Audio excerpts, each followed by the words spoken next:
nydiesels.com. All of our Highline trucks come with rebuilt transmissions.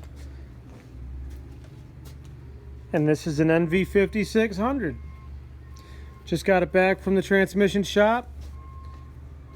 Fully rebuilt.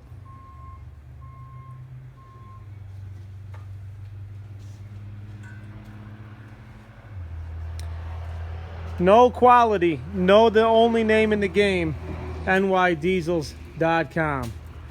Where we take transmissions out, they come apart, they get all new parts, all new seals, filled back up with brand new synchromesh transmission fluid, ready to go.